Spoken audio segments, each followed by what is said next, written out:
We'd like to welcome you back to part 9 of our mega study. And the final name for the mega study is going to be Strong Delusion, Wickedness Increasing, Alien UFO Agenda, Evil Giants Waking, CERN, Nephilim, and Ascended Masters. So those are pretty much the subjects we'll be covering. And the date for today is September 13th, 2015. I had to split this into 2 weeks. So I got 8 parts done last week. I'm going to finish this up this week. And this will be the biggest dedicated study I've ever done. The largest dedicated that I've ever done. So I had to split it up there. And so we're going to be starting. The PDF for this particular study is going to be 43 to 44 pages, depending on when I get the table of contents finished there. And it's particularly for this part, for what we're going to have coming up especially, you may want to follow along regarding the PDF. Not so much this part, but what we're going to be getting into probably in the, I don't know, 1 or 2 parts from now. And I'll let you know that, because some of this is a lot of it's visual today, a lot of what we're going to be going over, and obviously I can't convey that via audio. So, picking up for part 9, we have, it's entitled Show Canceled, You Won't Believe What It Reveals About the September CERN. Back in 2013, the television show Rewind was scheduled to air on the Sci-Fi Channel. However, due to reasons not disclosed, the show never aired past the first episode, despite the fact that the pilot was a huge success. And I have a picture here of the actual Rewind sci-fi show that they had for their, I don't know, display ad.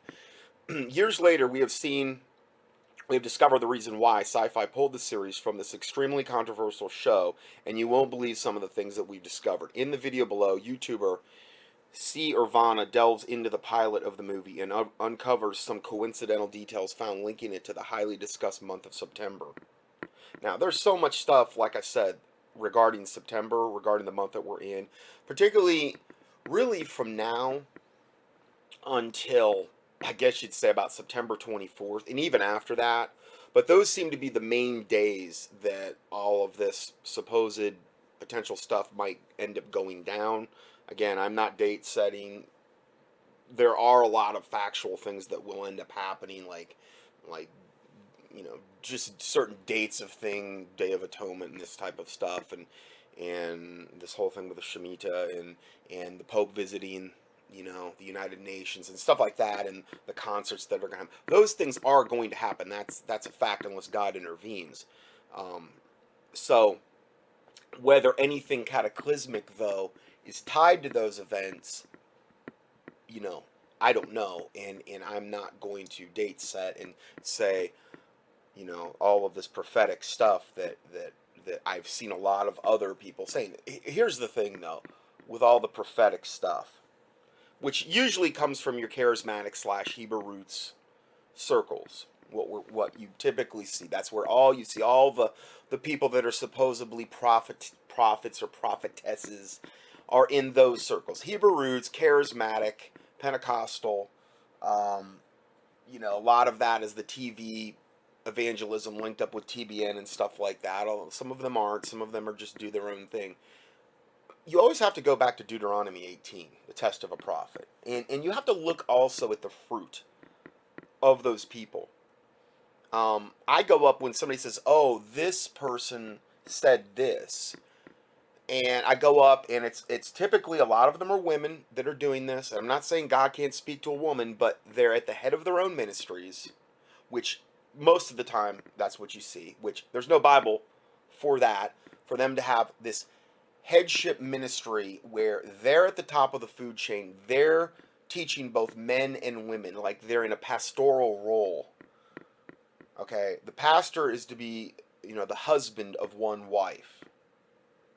The Bible's very clear in that. The deacons, the elders, the bishops, they're all to be, the husband of one wife, not the wife of one husband. And so, for me, that's a gigantic red flag. right there. They're up there doing their own thing, acting. They're writing books. And then they're typically and even if they are married, the headship really isn't there very much. They're still the one at the head of the ministry. They're still the one that's the main, you know. And then you'll typically see a lot of Hebrew root stuff that goes along with that, like, they're having to use all of these alternate names for God, which I've done a whole study on that, just keying sacred, the sacred name movement, saying that's the only way to really say it, and this and that, and a lot of that is particularly when you get into that, the YVHY or whatever, the Yahweh one, there's some huge red flags there. And I mean gigantic red flags. That's called the Tetragrammaton, and that's something that you really want to look into if you think that's the only way to say God's name. Because that's a huge one. Huge. And anyway, I got into that in the sacred name teaching. I did. You can find that on contendingfortruth.com. And then typically, then you'll have, they'll a lot of times run within a circle of other, or be affiliated with circles of these prophets or prophetesses, and they've got hexagrams everywhere. They're the head of their own ministry. They're not being vetted typically, from what I'm seeing. The problem you run into today is that there's so many of them. There's no way. I mean, Benny Hinn's an easy one because he has such a gigantic, easily documentable track record that you can look back on. He's been here a long time. But there's so many new Johnny-come-lately of these people, these prophets and prophetesses and all this stuff, and they're saying all this stuff, and this is going to happen, and God showed me this, and we're going to get killed, and we're going to get this, and we're going to get that. And these are things before the tribulation even starts. And a lot of what they're saying are things that are so cataclysmic that if they were to come to pass, it would almost dwarf a lot of the things that would be in the book of Daniel, or really the book of Revelation, regarding God's judgments. The seal judgments, the trumpet judgments. And you would think if it was going to be that gigantic of a deal, God would have mentioned it in the Holy Scriptures. Because he went into great detail in Revelation about those judgments. So I guess the point is I don't see the tribulation starting after we have a 95% reduction in human population. To me, I mean, okay, then you've only got like 5% left. 95's been wiped out, but none of that was mentioned in the Bible prior to the tribulation start. And then a lot of them think, oh, we're already in the tribulation. Oh, okay, that makes a lot of sense. There's all of these biblical parameters that have to be fulfilled before we get into the tribulation. And they're not fulfilled. But yet, this is the sixth seal we're getting into now. Oh, really? But see, that shows me how biblically illiterate they are. And I'm sorry, but that's the only thing I can really think of to describe that. We're not in the tribulation. And key in my Bible study in this tribulation, it's the one I talked about, the sons of Seth, I'm pretty sure, or Gog-Magog war, that one. I mean, we're clearly not in the tribulation yet. So see, I try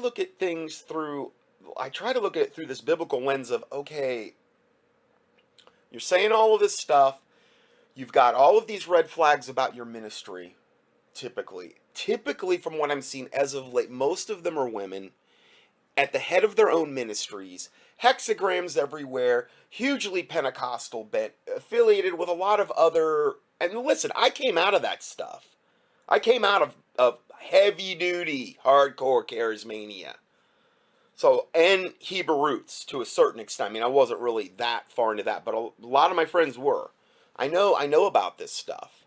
I know how it clouds your thinking in what I think that happens more than not is when you get into those circles, you start thinking, "Wow, I'm really special. I'm hearing from God, and I'm better because I'm doing all the Hebrew root stuff, and I'm doing the prayer shawls and the hexagrams and all of the Hebrew, and I'm saying all the sacred names, and I'm doing all that stuff, and I'm in this Pentecostal circle, and I'm hearing from God and this and that, and then you go back and you look at the roots of the Pentecostal movement with Azusa Street, which was a absolutely, totally horrifically demonic event, documented. Just key in Azusa in the contendingfortruth.com, and you see what spawned the whole Pentecostal movement in America. And if the foundations be destroyed, what can the righteous do? You know, Psalm 11:3. So it's like, what can the righteous do? So from that standpoint alone, then you have all of the other obvious stuff that goes on in charismania. I mean, it's the ideal breeding ground. Pentecostal, wherever they're speaking in tongues, especially on a mass scale, it's the ideal breeding ground for witches. And the witches have even said this. They say the charismatic churches, or even the Pentecostals that are praying in tongues and mass, they're the easiest to infiltrate because we go in there, we pray our demonic tongues, along with a lot of other people. Most of them are praying demonic tongues too. They don't even realize it. And we just commingle, we curse everybody. I mean, the church I was at, the one there that I finally left in Cape Coral, Florida. I mean, there were witches that were part of the congregation that were actually, somebody had a key. They were coming in between the services and leaving bones and ashes on the pews between services. I mean, this was like a normal occurrence. So there's a huge amount of infiltration in charismatic Pentecostal, and I do believe Hebrew roots as well, circles with occultists and witches and warlocks. And so I am just extremely leery of that whole movement. I've done more teachings on the Hebrew roots movement than any other thing, just about, probably, if you look in totality. Well, no, not more in Catholicism, but just key in Hebrew roots. I mean, a dedicated study in the hexagram, many dedicated studies on Hebrew roots, many dedicated studies on the Sunday versus the Sabbath. You know, catch a lot of flack for that one, and I got more flack from all of those studies than probably any other set of studies I've ever done.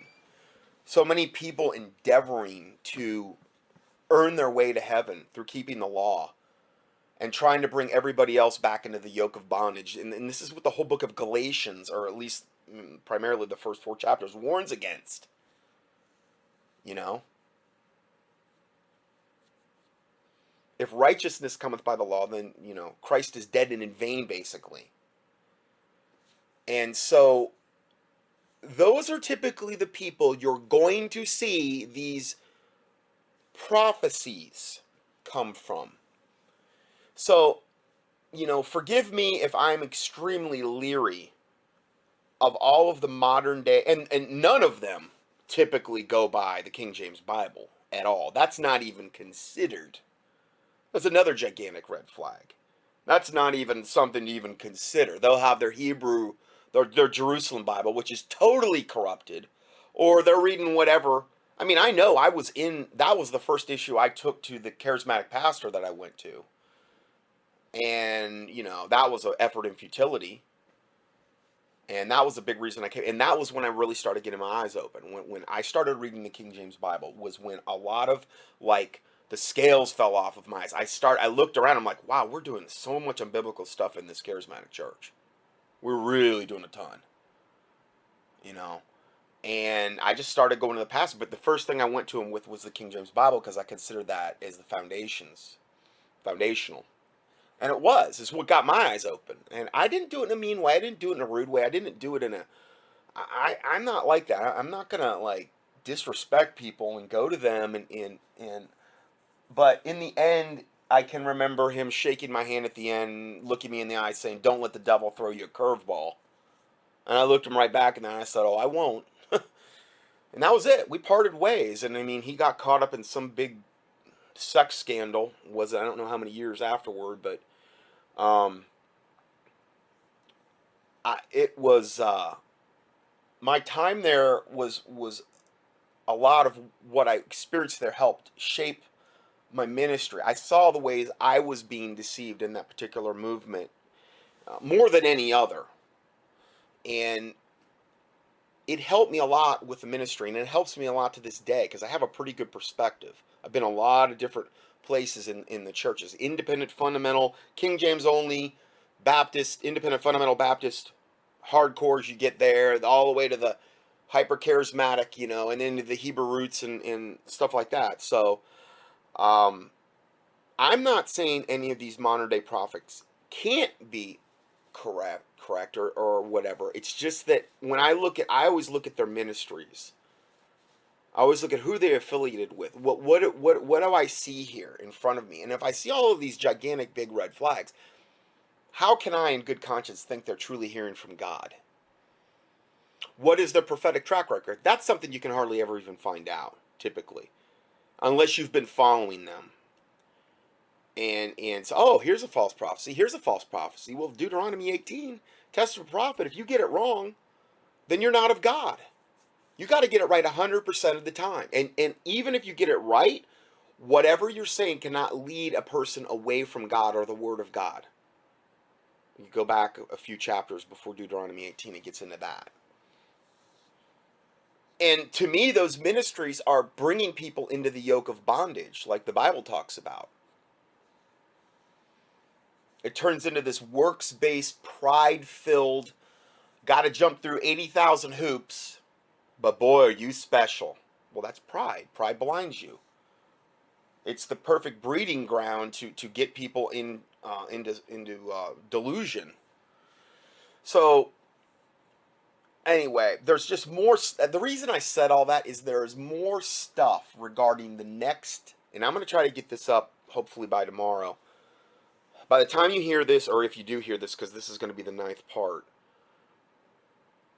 regarding the next 2 weeks, essentially, there's more prophetic people up there saying, you know, I've heard everything from tsunamis to comets hitting the earth or to the ocean to gigantic earthquakes to the rapture, huge ones on the rapture, tons of people of these internet and here's the thing, here's what I wish there were organizations doing. I wish there were organizations, Christian organizations, dedicated to policing all of this garbage. So that when you get a supposed whatever, oh, I heard from God and God's telling me this and this is the only way to get to heaven, or oh, this is going to happen. That if there were organizations, and it would really only take one, but it would be better if there were multiple, because then you would have cross-confirmation. Organizations up there that were dedicated just to policing other supposed ministers, whether they call themselves prophets, prophetesses, apostles, whatever. And that they would have dedicated pages just to their what are their beliefs and what is their track record, particularly if they say they're prophets. That would be so unbelievably useful. Because then you could say, oh yeah, this guy has said 29 false prophecies, you know, he's totally discredited, or she, totally discredited. Okay, well, they're into all of this heretical garbage that they're doing, you know, and, you know, here's the proof. Okay, to me, totally discredited. Don't waste my time, because this is the problem. It's this big, gigantic, wasteful time drain. Chasing after every wind of doctrine, which we're not supposed to do. We're supposed to guard against that. But in today's day and age, I will admit it's incredibly hard, because there is just so much of it. It's voluminous. So just bear that in mind. I just kind of wanted to, I wasn't even planning on saying that, but I think it's super important what I just said. You know, guard your hearts, you know. We are supposed to judge righteous judgment according to Jesus Christ. Not hypocritical, where we think we're better, but judge righteous judgment. You know, the men of Issachar were, you know, like that Bible verse that we had gotten into before. They were discerner of the days and times that they lived in. They weren't destroyed for lack of knowledge. They weren't, we're not to be ignorant of Satan's devices, lest he get an advantage of us. And so, by their fruits you shall know them. There's another one. I mean, what kind of fruit are they producing? Doesn't mean that you expect somebody to be perfect, but okay, are we leading somebody into apostasy? Are we trying to lead somebody into rank heresy like they are? Are they trying to build a little empire where everybody's basically following them and, you know, basically flat out almost worshiping these people in some cases? I know one thing, I'm not trying to do that. No. No, you follow the Lord Jesus Christ. You follow Father God. Man will fail you. You follow a man, and a man can't get you to heaven. Only the Son of God, the Lord Jesus Christ, can do that through His shed blood. So I mean, and if you're not saved and you're hearing this, go to my website at contendingfortruth.com. Click on the True Salvation tab, and there's a whole bunch of teachings there that. And I apologize that. Some of those links went bad, and that was from the old website that I was linked up with before, and we've got all of that corrected now. All of that page is back and running, I think, the way it should be right now. So thank you to Dan, my webmaster there. So without going any further, let's go back to the report here. And this is this show Rewind that was pulled very, very quickly from Sci-Fi. And I don't think it never aired past the first pilot episode. But it was a huge success. The pilot was a gigantic success. Now, in a way, I think I should have almost got into this last, because we were talking a lot about New York City. And the thing is, and this is going to talk about New York City. In so much of these Hollywood shows, New York City seems to be the epicenter of some judgment thing coming. We got into the studies on New York City, you know, last week. Of course, you're going to be getting this in one fell swoop, this whole study. There's just so many shows that, I mean, I saw the wickedness firsthand, and I was just on the outskirts. But there's so many shows that are like, I Am Legend is another one too. That was in New York City. All the zombies. Then you have that new Strain show, The Strain or whatever. I mean, that's where's Ground Zero? New York City. Zombie apocalypse. Big gigantic this viral vampiric strain thing. You know, New York City. This show, Rewind, New York City. All of the stuff that we talked about last week, all of the ways that New York City is begging, crying out for God's righteous, holy, terrifying judgment. If there's ever a city in the United States that's as far as collectively shaking its fist at God, I would probably say it's New York City. I mean, you could make a case for New Orleans or Vegas or maybe LA, but I don't know, man. I've been in those other cities. I haven't been in New Orleans, but New York City that's about as wicked as I've ever felt. It's just the demonic behavior was just like, and it was like an on and off switch.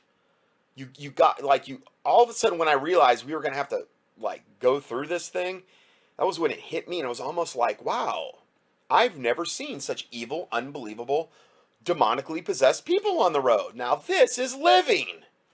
Where do I sign up? This much fun should not be legal. I mean, it was wow. So here we have another show pulled after the first pilot episode. In the video, YouTuber C. Irvana delves into the pilot of the movie and uncovers some coincidental details, found linking it to the highly discussed month of September. Not only that, but she further describes how the movie reveals the opening of CERN on September 23rd. So September 23rd seems to be, if you could pick one date for September where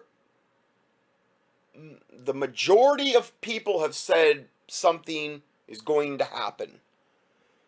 I mean, there's a ton of dates, but if you could pick just one, it would be September 23rd and then probably September 24th. And then you could pick other dates too. And I'm not saying, again, I'm not saying anything is going to happen on that day. I'm saying, though, that prophetically, supposedly prophetically, I've seen a lot of people saying stuff like that. But then again, just remember my disclaimer that we just got into there. Um, but even not even so much prophetically like internet prophets, I'm talking about all of this predictive programming is really what I'm more in reference to for Hollywood. And there's other videos this lady made where it gets into all of these other, I just don't have time. If you click on this one that we're going to be playing, you'll see another one pop up there to the right on YouTube. That's a whole other one that she did. I just don't have time to get into all of that. But suffice it to say, they're saying September 23rd. And then that happens to be the Day of Atonement on the Jewish calendar. Here's the breaking report. And so let's just go ahead and play this. This is a pilot for a television show called Rewind that premiered in 2013. Rewind never became an official show. Nonetheless, we see startling symbolism that points to September 23rd, the opening of CERN's door, and the beginning of chaos. The show begins with a bomb squad that's trying to So, okay, September 23rd. We've talked tons about CERN for literally years at this point. Could this be the day, though, when things really do start to get ramped up from a really highly demonic... I mean, just demonic behavior of people on the road and on people just in general, even where I live in North Carolina, I mean, you see it increasing. You really see... You look at the news, you look at a lot of things, you just see a lot of demonic stuff popping off. Things that never really used to happen now are happening, and it's just wow. I mean, it's... And could you imagine if they were able to pull... And again, I say this so that people will be praying against this. God shut down, I do believe, CERN for a long time before, and there's no reason he can do it again. But then again, it's not like the world's not crying out for judgment. So, how that's all going to ultimately end up playing out, I don't know, but I do think we should pray against this wickedness. Activate a nuclear device left inside a car. The scene appears very chaotic indeed. The White House is in a state of disorder as they are... So they find this nuclear device in a car in New York City, and they're trying to deactivate it, and it's going to go off real soon, and it's... they're trying to deactivate it right now. You're actually watching the movie in the background as she's talking. Working to prevent the nuclear device from detonating and killing over 9 million people in Manhattan and the surrounding boroughs.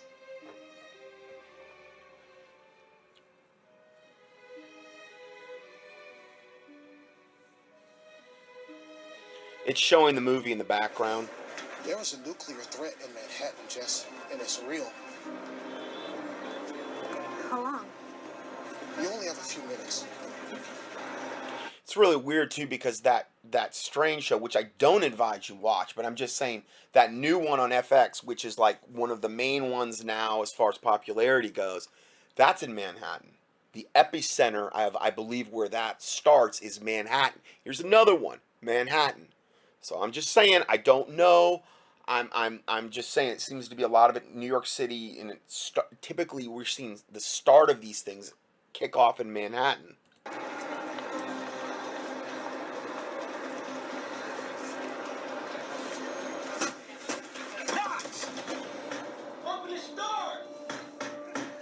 The man says there's a nuclear bomb in Manhattan.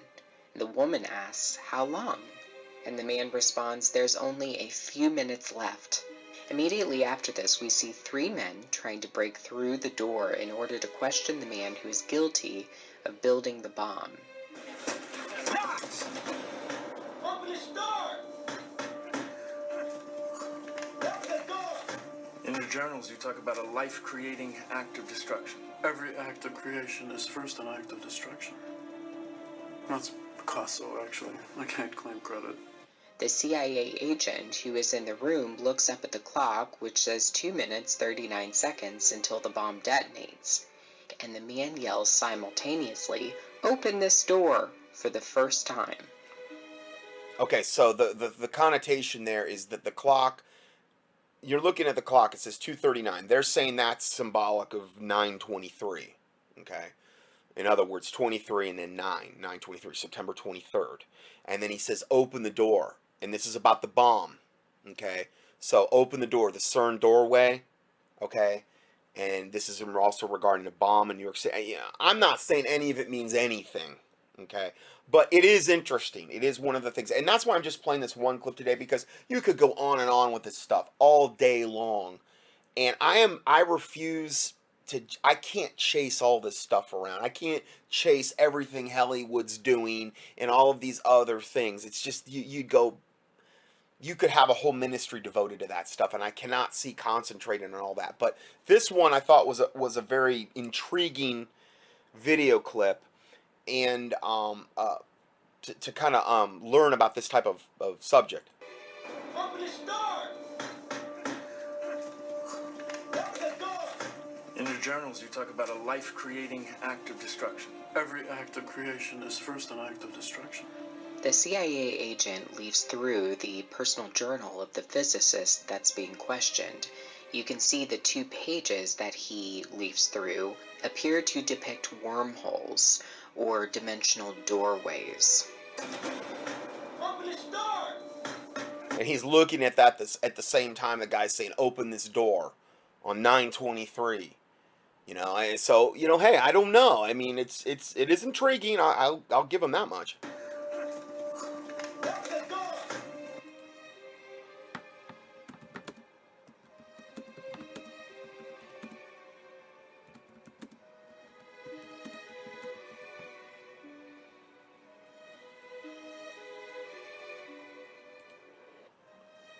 They're showing the movie in the After background. the man says that every act of creation is first an act of destruction, you see the bomb squad still attempting to deactivate the bomb, but they fail.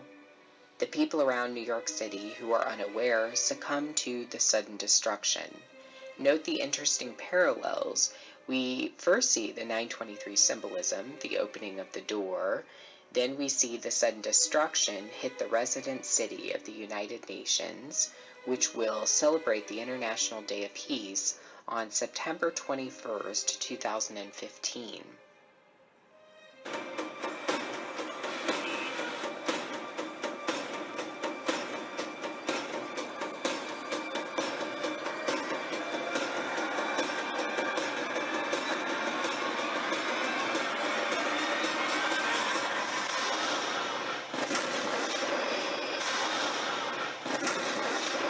So the bomb goes off in Manhattan, in New York City. In this particular movie clip. It's not me who's going to bring my wife back. After this scene, one of the characters is led to a secret research facility where he sees an unusual device that appears to be emitting energy. As the character finds out, this is a dimensional doorway that allows people to time travel. As we find out, the chief scientist explains the time travel machine as the most powerful particle collider in the world. We're standing in the core of the most powerful particle collider ever built. Most colliders cap out at 27%. It's a stability concern. We found a way to push through that.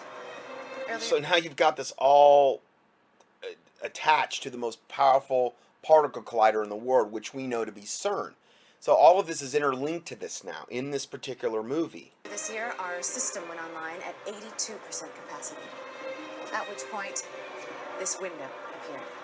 So it's, what's a hologram or video projection of a grassy field? No, it's a little more complicated than that. This is natural radiation. It's in a free flow between the past and the present. When it builds up, the window destabilizes and bounces. At this point, we can't tell it where to go, and we can only estimate how long it stays open. What about side effects? Physical, psychological?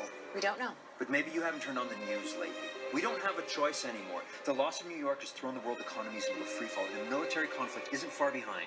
The world's coming to an end unless we do something about it. So this throws the whole world economy into a free fall when New York goes down. The mission of these CIA agents is to travel back in time and stop the nuclear bomb from detonating in New York City. As we later find out, they are successful. The particle collider appears to be the central focus. It all adds up to this reality that we call the present. Can we use this window to alter history? Absolutely. Can we use this window to alter history? Absolutely. But we're manipulating. So they would be using CERN in order to go back in time, or this particle collider in this case, to go back in time to alter history. Nature in its most fragile state. But we're manipulating nature in its most fragile state. And saving 9 million lives. If we get it right. Come on, we gotta go.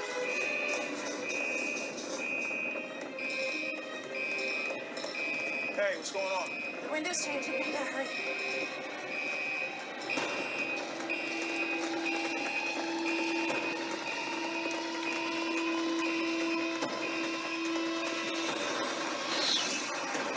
So they're showing the movie clip, and they're going to go through this time dilation thing.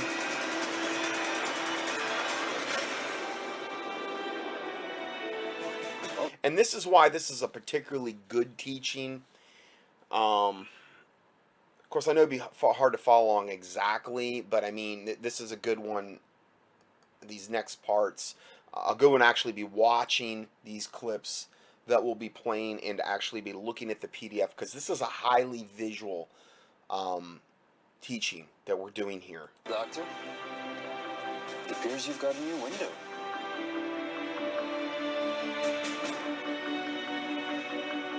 We've got work to do.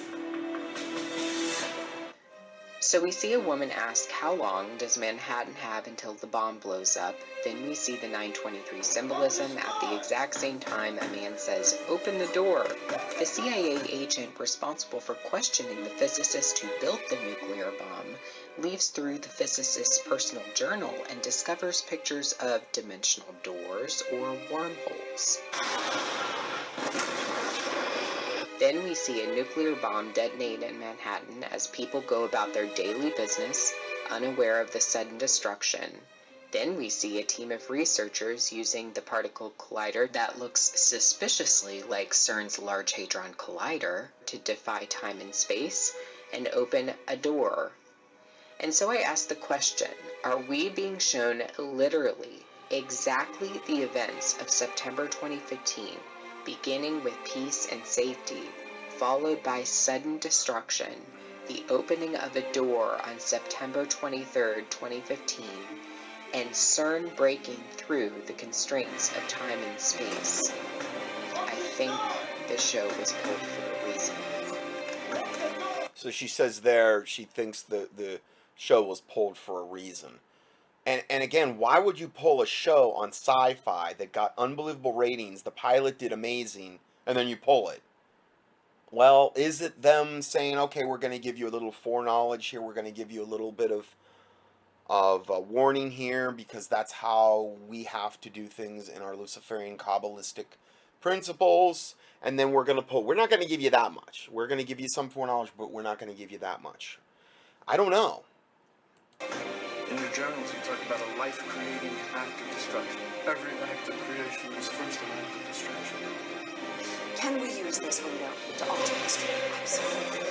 But we're manipulating nature in its most fragile state. But maybe you haven't turned on the news lately. We don't have a choice anymore. The loss of New York has thrown the world economies into a free fall. The military conflict isn't far behind. The world's coming to an end unless we do so. These are all clips from the movie.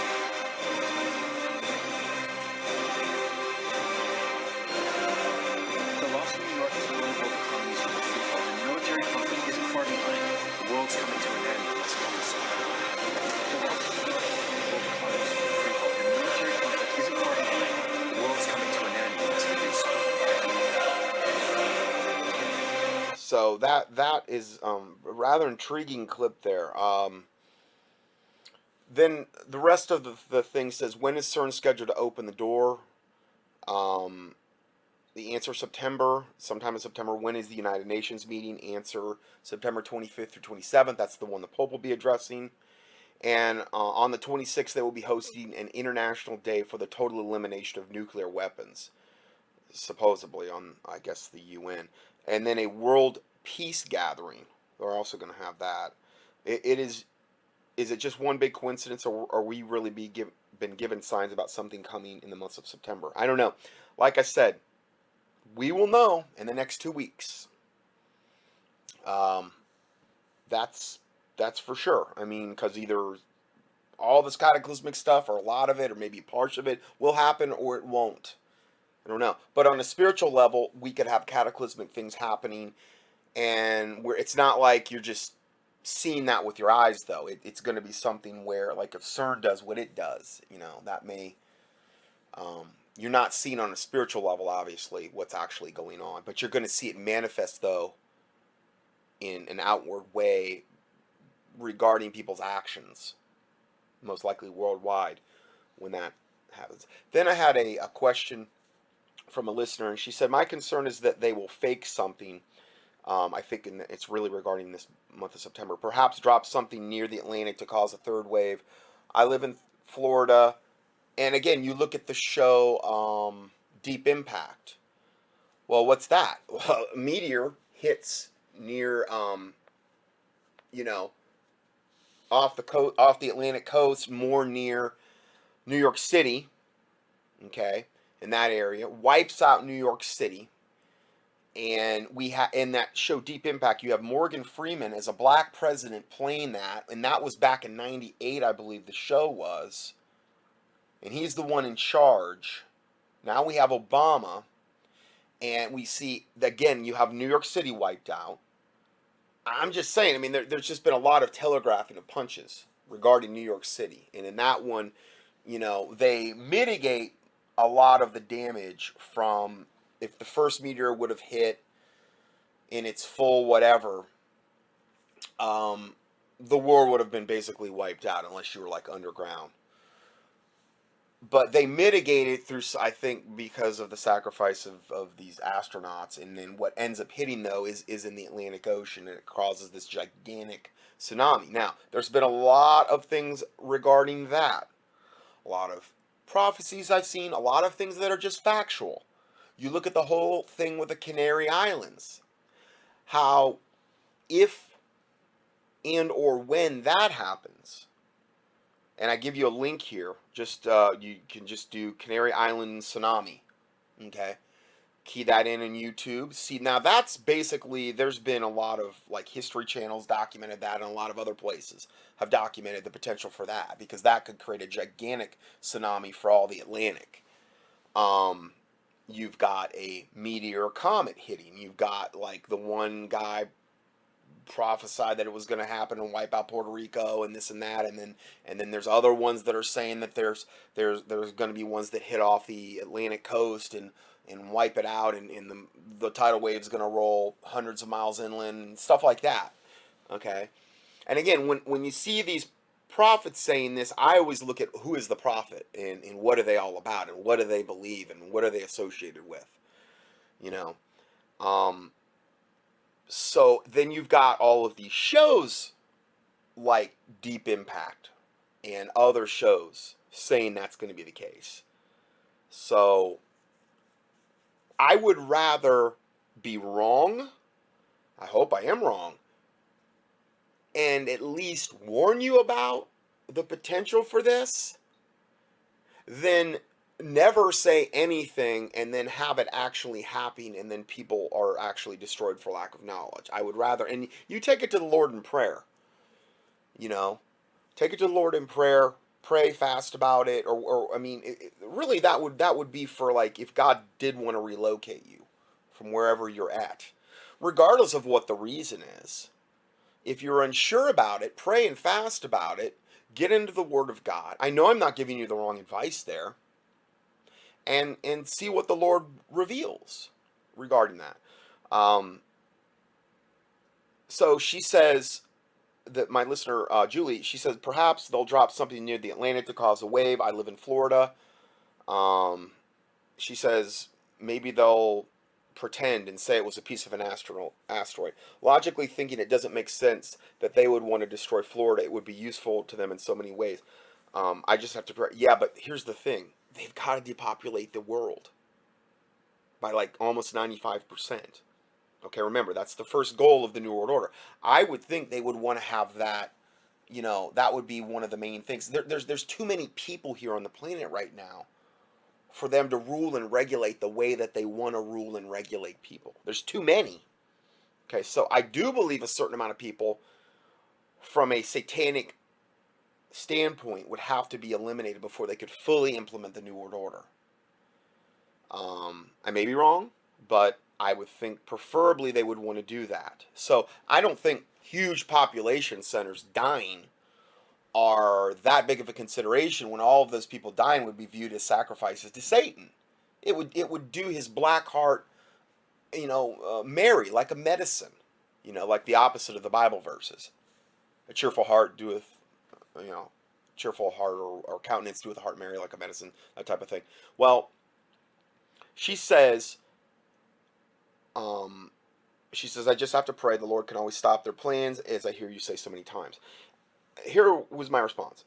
And I have already responded to it, okay, but I'm just going to add this in. Oh, yes, I agree. That is one of the reasons we did move out of Florida 5 years ago. Because of the potential for that. It's not the only reason. It's not the main one, okay? The main one was that God totally opened this door up here, and there was a lot of other factors that went into that. But that was one factor for me, okay? I had visited an Army colonel in the mountains of North Carolina about 7 years ago when I still lived in Florida. And he begged me to get out of Florida for that very reason. He told me that they had nukes off the Atlantic coast, off Florida, and I don't know about elsewhere, but I know he said they were off Florida, in deep water, and at the appointed time, they would detonate them, causing a huge tsunami that would roll right over Florida. Now, then you also have the Canary Islands, and then you have all of the other scenarios where meteor hitting or comet or whatever. I've just seen a lot about that. And Lord knows we're ripe for judgment. So yes, can God stop something like that? Yes, but America is also begging for God's judgment at the same time. For the most part, collectively. I'm not talking about his remnant. You know, I'm not talking about the innocent. I'm talking about the others. So I don't know. That was what this Army colonel told me. I'm not saying it's true, but it is one more scenario. Take it to the Lord in prayer, pray and fast about it. I'm not saying do this or do that. That's got to be God's leading regarding the whole thing. So let's switch gears now. And these last parts, I'm going to be getting into some information that I have never ever got into before, ever. Information that I've kind of been holding back on for a lot of years, literally probably since I was actually even started this ministry, because it wasn't the right time. It didn't feel like it was the right time. But the reason I've already got into some stuff in this teaching that I've never got into before. We've already looked at that Corey Good guy and the whole alien disclosure thing and the whole potential for deception there. We've already got into sleeping giants coming out of stasis. These are subjects I've went further into in this teaching than I ever have. I always felt like that before this ministry ended, I was going to end up covering these subjects at least once. And I'm not saying the ministry's ending. I'm just saying that I feel like, you know how you have checkoff lists, you know, and stuff for things. Well, I feel like these are some subjects that I've been waiting to cover for like over a decade that I haven't. And now it feels like the right time. And that's why I'm releasing this study all in one big fell swoop. It's going to end up being obviously way over 10 parts. And so to be the biggest study I've ever released, it's going to cover subjects I've never covered before. There obviously is some redundancy, but hopefully it's all cross-confirming the information. The next report is entitled, Here Be Dragons. Creature lands in Seattle at Seattle building site. A fire-breathing dragon, now this is not what you're going to think it is. A fire-breathing dragon landed in Seattle at a busy South Lake Union construction site on Monday, but it didn't fly in on its own power. A crane from the construction firm Lease Crutcher Lewis brought the 12-foot tall, 2-ton sculpture to rest at 300 Boren Avenue North, the site of the future Amazon.com building. Okay, Amazon, I've always said it's a wicked outfit, wicked company, and this is what's actually going to be the centerpiece of what's out in front of their building, and it's this fire-breathing reptilian dragon sitting on this globe where another fire-breathing dragon is imposed on the globe. I mean, it's I can't even imagine how much they must have paid for this. It's an ancient symbol, the dragon, and it goes as far back as roots can go to the origin of man, said sculptor Marcus Devine of Toledo, Lewis County, who creates dragons out of copper, iron, steel, and scrap metal. The steel dragon is attached to the top of a bigger sculpture by Devine, and its levitation above the construction site was the brainchild of the construction superintendent, Ron McDowell, who collects Devine's dragons in addition to Harley Davidsons and hot rods. For the artist, the sculpture pretends many things, but then again, he said it just means one thing. It's about the world coming together.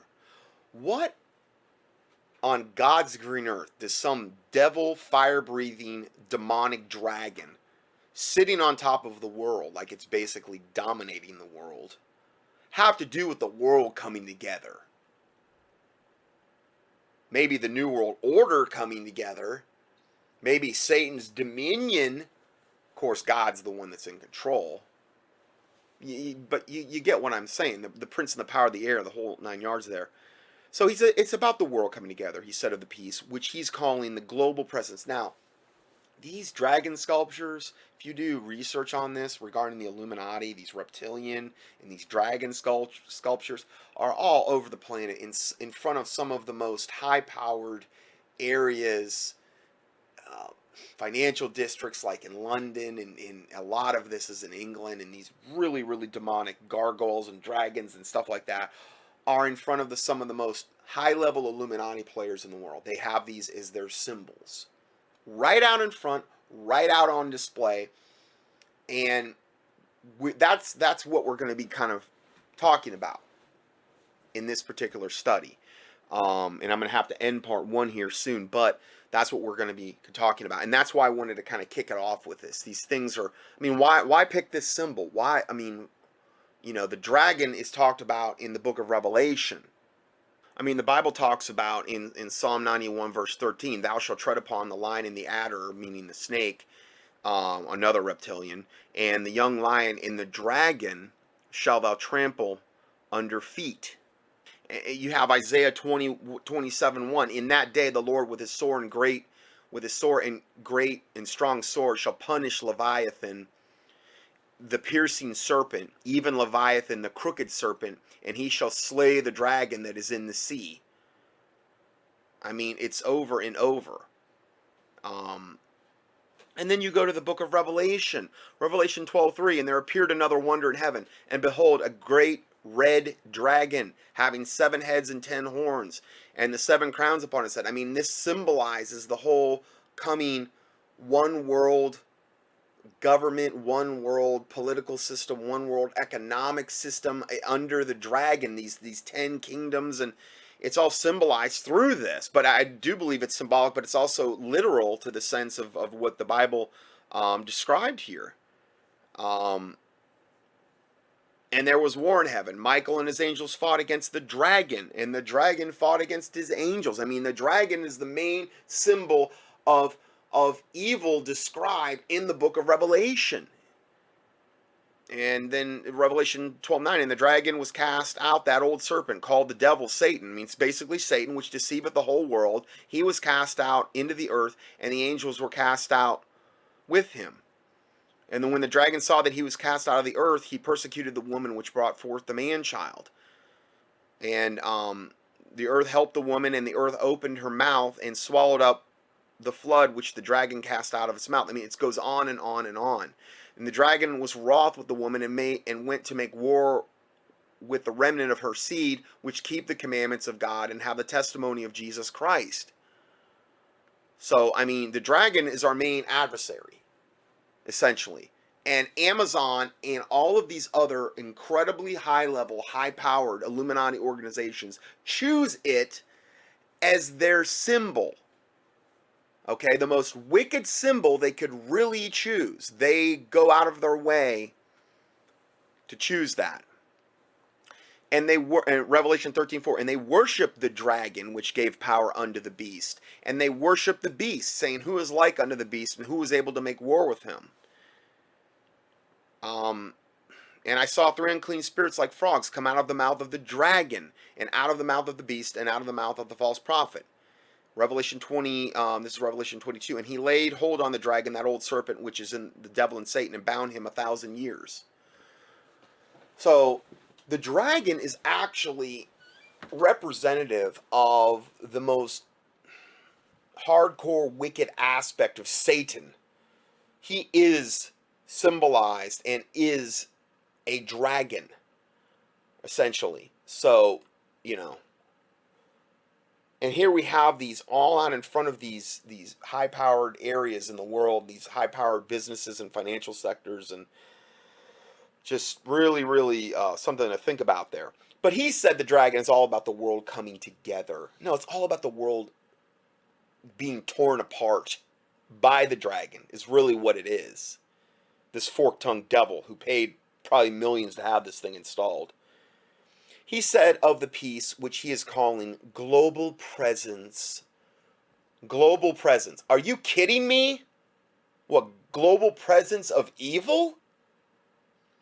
It recalls a design out of Galileo's sketchbook, a female dragon perches menacingly on an egg-shaped steel ring, which contains a steel globe, out of which a baby dragon is hatching, somewhere in the middle of the Pacific.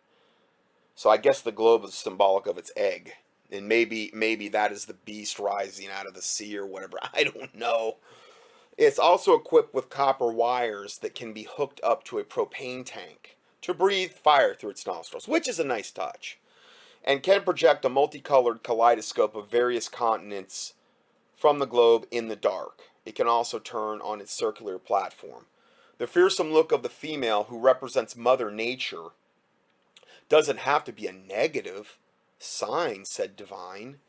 I like his name, Divine. He's just prodding humanity to progress and adapt to the natural change. Oh, I'm sure he's going to the dragon's just going to gently prod humanity to progress in a positive way and adapt to this natural change. It's every single thing out of this fork-tongued devil's mouth is the exact opposite of what the truth is.